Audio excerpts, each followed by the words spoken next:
Roy, sekarang kita menuju ke partisipan kita. Silakan untuk yang pertama, siapa yang Roy pilih? Oke.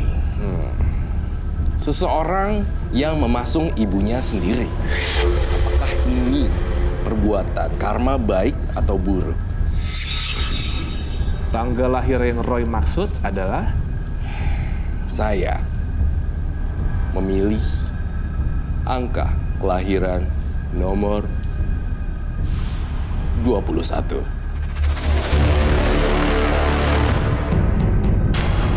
Iyigawa, wanita cantik kelahiran tanggal 21, memasung ibu kandungnya sendiri dan berusaha menghidupi ketiga adiknya.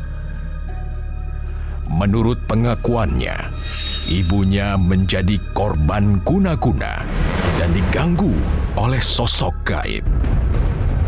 Karma buruk seperti apa lagi yang harus diterima oleh Iyigawa?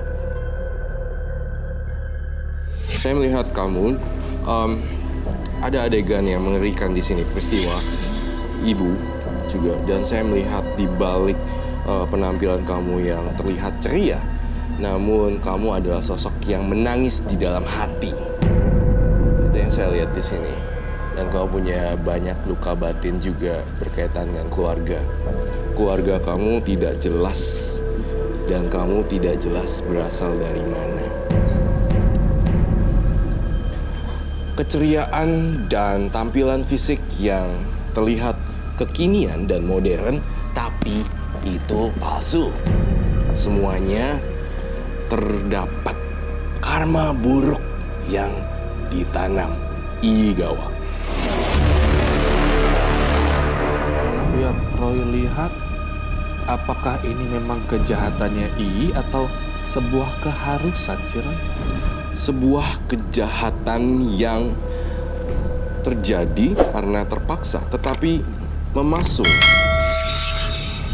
adalah satu bentuk perbuatan yang kurang baik, Robi. Bahkan keji tampaknya ya? Ya. Oke, Iyi, silakan ceritakan ada apa sebenarnya? Sebenarnya bukan lebih ke memasung ya Kak, itu sebenarnya lebih mengikat gitu. Jadi mengikat tangan sama kaki biar ibu saya itu tidak pergi gitu. Karena nggak tahu ya, karena sejarah-sejarahnya itu nggak jelas. Jadi pernah saya tanya sebenarnya ibu saya itu kenapa gitu. Jadi tiba-tiba sebelum saya lahir, ibu saya itu pernah seperti berlari-lari gitu dari rumah. Jadi ibu saya pernah kabur lari ke rumah, ke hutan gitu kan. Jadi karena ayah saya lagi kerja, kan nggak tahu. Jadi setiap tahun itu ibu saya pasti mengalami kejadian, pokoknya bisa dibilang mistis atau apa gitu kan. Ini karena dia selalu seperti orang depresi tanpa alasan gitu. Jadi kalau dia udah depresi, dia nggak ingat siapa aja. Dia nggak ingat saya anaknya, adik-adik saya dia nggak ingat gitu. Jadi dia bawaannya seperti mau marah, bicara sendiri, kayak seperti ada orang yang membisik-bisikkan gitu. Dan ternyata ibu saya sekarang lagi sakit lagi Kak, kumat lagi gitu. Kan yang sekarang tinggal di rumah itu tinggal adik saya yang kelas 2 SD. Kami kan adik-beradik berlima, saya anak pertama. Jadi 3 adik saya itu saya kuliahkan di sekolah gratis, saya cari-cari di internet gitu kan. Alhamdulillah 2 adik saya itu gratis karena mereka hafiz Quran. Jadi mereka kuliah gratis di Sukabumi, dan yang satunya pesantren udah kelas 2 SMA gitu. Tapi di pesantren di Sukabumi juga saya cari gratis gitu. Dan ketika dia bercerita, ayahnya ini apakah memang sering berkunjung ke orang pintar untuk menyembuhkan ini? Udah sering Kak, tapi karena memang nggak ada hasil gitu ya. Jadi dia pun karena udah mungkin udah tua ya, udah umur 40-50-an, jadi dia udah pasrah sama Tuhan. Dan dia sekarang kan, adik saya ibaratnya udah hafiz semua, 3 orang udah hafiz Quran kan. dan ayah saya udah jadi imam masjid, jadi udah nggak percaya lagi dengan ilmu gaib itu. Jadi betul. mereka, Aku setuju. ya mungkin ini udah jalan Tuhan gitu. Jadi kata ayah saya, cukuplah ayah yang mati-matian sama kakak kalian, yang penting kalian ya harus jadi semua gitu. Jadi alhamdulillah ya itulah Kak. Saya selama dari SD sampai saya kuliah dan adik-adik saya juga, itu semuanya kami berusaha untuk dapatkan beasiswa gitu. Ya. Seperti Ii tadi bilang, ilmu magic ya, yang mungkin mengontrolkan beliau. Saya melihat memang ada gambaran magisnya 50%. Kemudian gejala depresinya memang sudah ada bawaannya juga. Ada juga 50% di sini. Yang Roy lihat apa sih Roy? Saya masih ada ganjelan, Robi. Saya melihat ayahnya ini sebelum ditangani, ibunya sebelum ditangani ke dalam penanganan medis, saya merasa terdahulunya juga mengunjungi orang-orang yang bisa melihat. Nah, di sini ada barang-barang yang tersisa, bentukan barang yang kamu harus larung dan buang atau kembalikan ke orang-orang yang bisa untuk itu, Robi. Karena saya melihat ayahnya ada koleksi sesuatu di sini. Maksudnya Roy, mamanya si Iyi ini adalah mendapatkan karma buruk dari hobi bapaknya.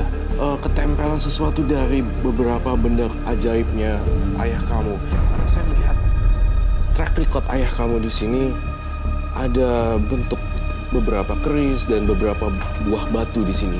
Tapi kamu tidak tahu ya, Kalau keris atau apa gitu nggak tahu Kak. Cuman pernah ada saya temukan itu kayak batu mutiara gitu kan.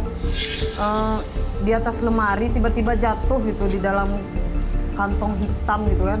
Tapi tiba-tiba hilang gitu. Kayak kalau nggak jin sama harimau-harimau gitu Kak. Nggak bisa nurunin ke kami, nggak ada yang nerima gitu kan. Imbasnya tumbanya itu ke mama saya. Jadi dia udah ngomong-ngomong sendiri, pergi ke depan rumah ngomong sendiri, belakang rumah ngomong sendiri. Seperti ada gitu. kayak ngajak ngobrol gitu. Iya. Roy, saya penasaran sama sosok yang mendampingi ini loh Roy, kok. Dan kayaknya negatif ya, mamanya mau sholat nggak jadi gitu-gitu itu. Kayaknya negatif ya Roy. betul sekali, negatif sekali. Saya ingin melihat apakah ada fotonya mungkin. Foto Rumahnya. Roy mau aku ambilin sebentar? Oh, ambil sebentar. Sang ayah korban ilmu hitam di sini. Karena ayahnya suka mengkoleksi barang-barang benda gaib di sini dan termasuk makhluk ini. Selalu membisikkan ibunya. Saya mencurigai bahwa makhluk ini sebenarnya tidak ingin ayahnya bersama ibunya terus. Namun pesan saya satu, tetap di bawah penanganan medis dan buang semua barang-barangnya ke laut, dilarung dengan kepercayaan kamu juga, kemudian habiskan semuanya itu. Ya. Apa itu bisa hilang gitu Kak? Mungkin tidak akan bisa hilang karena memang di sini 50%-nya dari diri ya Roy. 50%-nya dari itu dan 50%-nya dari alam dimensi lain. Oke, selain tadi melarungkan barang-barang yang mungkin masih tersisa gitu Roy. Dan kalau dari pagar keimanan kan anak-anaknya tampaknya kuat sekarang nih. Suaminya juga, apalagi yang harus dilakukan Roy? Saya ingin kamu ataupun ayah kamu, terutama ayah kamu di sini. Jika ada seseorang yang meninggal, ayah kamu itu membantu memandikan jenazah di sini. Memang itu kerjanya Kak, kan dia imam masjid kan. Jadi dia selalu gitu, setiap ada yang meninggal selalu dia yang dicari sampai memasukkan almarhum ke dalam itu ayah saya gitu. Melakukan itu terus-menerus sebagai pencucian hutang karma di sini, Robi. Iya Kak. Salam buat keluarga, kamu yang sabar, yang semangat ya. Oke, selamat malam, terima kasih Bang.